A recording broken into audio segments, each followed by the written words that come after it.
ডলি এবং কুয়োর অভিশাপ। ডলির বয়স ১-৪। গ্রামের সবার আদরের মেয়ে সে। তার হাসি আর মিষ্টি ব্যবহার সবার মন জয় করত। কিন্তু ডলির একটা স্বভাব ছিল, সে খুবই কৌতূহলী। যে কোনো রহস্যময় জিনিস তাকে খুব আকর্ষণ করত। গ্রামের প্রান্তে ছিল এক পুরনো কুয়ো। কুয়োটিকে সবাই অভিশপ্ত কুয়ো বলে ডেকেছে বহু বছর ধর। লোককথা অনুযায়ী সেই কুয়োয় একসময় এক মেয়ে, রূপা, মারা গিয়েছিল। তখন থেকেই রাত নামলেই সেই কুয়ো থেকে কান্নার আওয়াজ ভেসে আসে। একদিন বিকেলে বন্ধুদের সঙ্গে খেলার সময় ডলি কুয়োর কাছে চলে গেল। কুয়োটা পুরনো আর জং ধরা, চারপাশে ঘাস গজিয়েছে। ডলি কুয়োর ভেতরে উকি দিল।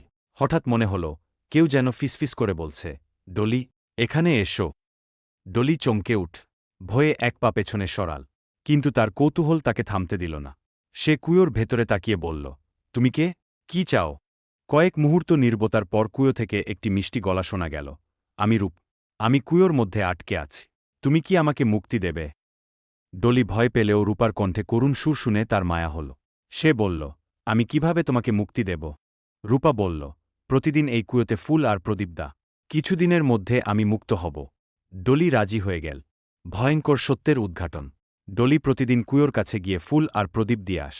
দিন দিন তার আচরণে পরিবর্তন আসতে শুরু কর। সে ঘুমাতে পারত না, খেতেও চাইত না।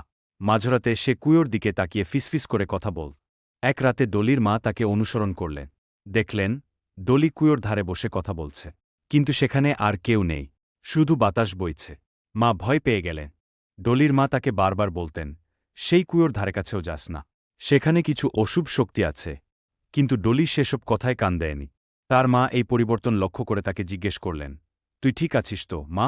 ডলি উত্তর দিত, রূপাকে মুক্ত করতে হবে। আমি ঠিক আছি।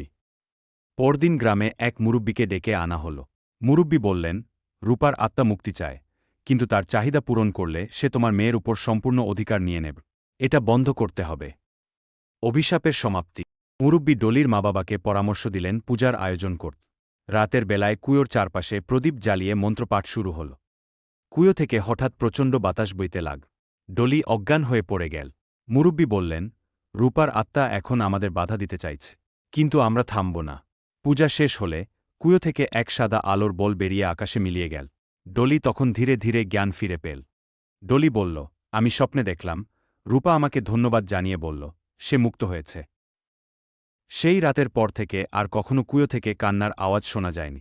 গ্রামবাসীরা কুয়োটি বন্ধ করে দিল, আর ডলির জীবন স্বাভাবিক হয়ে গেল। গল্পের শিক্ষা। কৌতূহল মানুষকে নতুন অভিজ্ঞতা দেয়, কিন্তু এটি বিপদ ডেকে আনতে পারে। সতর্ক থাকা এবং বড়দের পরামর্শ মেনে চলা জরুরি। সবাই ভালো থাকুন, সুস্থ থাকুন। আপনাদের জন্য আমাদের চ্যানেলে রয়েছে দারুণ সব বাংলা ভূতের গল্প। যদি গল্পগুলো আপনাদের ভালো লাগে, তাহলে অবশ্যই চ্যানেলটি সাবস্ক্রাইব করতে ভুলবেন না। লাইক এবং শেয়ার করে আমাদের পাশে থাকুন, কারণ আপনাদের ভালোবাসাই আমাদের এগিয়ে চলার প্রেরণা।